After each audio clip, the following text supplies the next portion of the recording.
Ketegangan geopolitik antara Rusia dan aliansi NATO kembali memanas dan mencapai titik didih baru.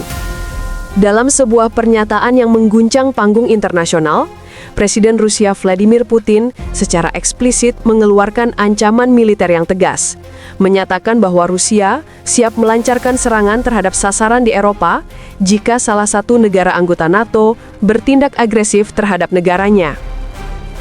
Peringatan keras ini yang disampaikan di tengah meningkatnya retorika dan penumpukan kekuatan di perbatasan bukan sekadar gertakan diplomatik.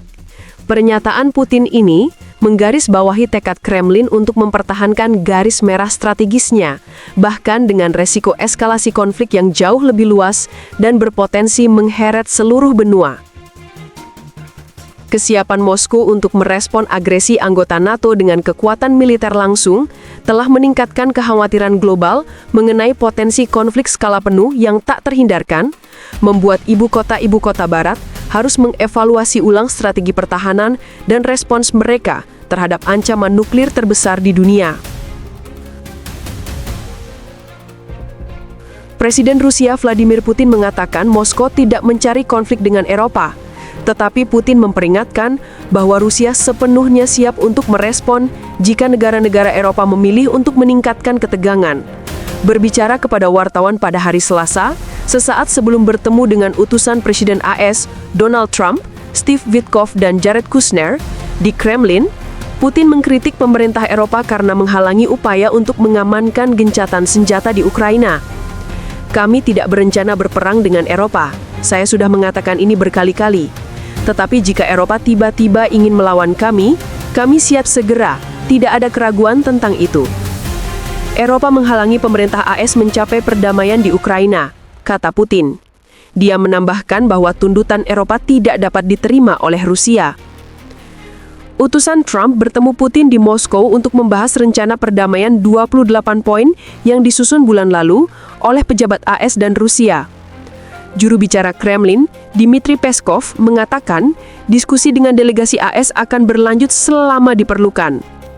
Trump sempat menyinggung perundingan yang sedang berlangsung di Rusia dalam rapat kabinet di Washington, dengan mengatakan orang-orangnya sedang berada di Rusia saat ini untuk melihat apakah kita bisa menyelesaikannya.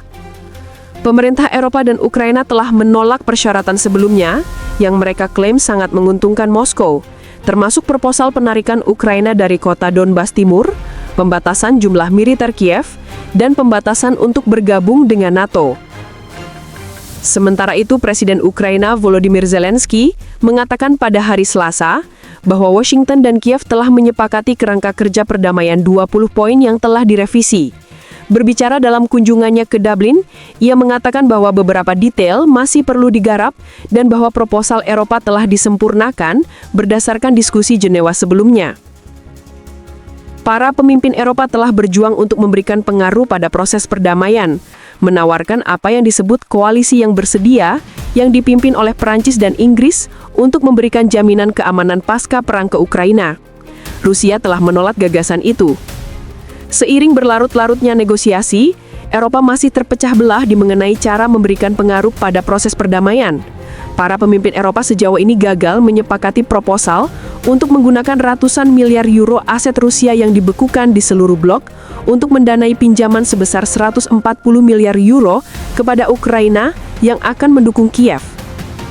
Perselisihan ini telah mengungkap retakan yang semakin membesar di dalam Uni Eropa, dengan beberapa negara anggota mendorong pendekatan tegas untuk menekan Moskow, sementara yang lain memperingatkan bahwa langkah tersebut beresiko menimbulkan gugatan hukum, pembalasan ekonomi, dan eskalasi ketegangan lebih lanjut dengan Rusia.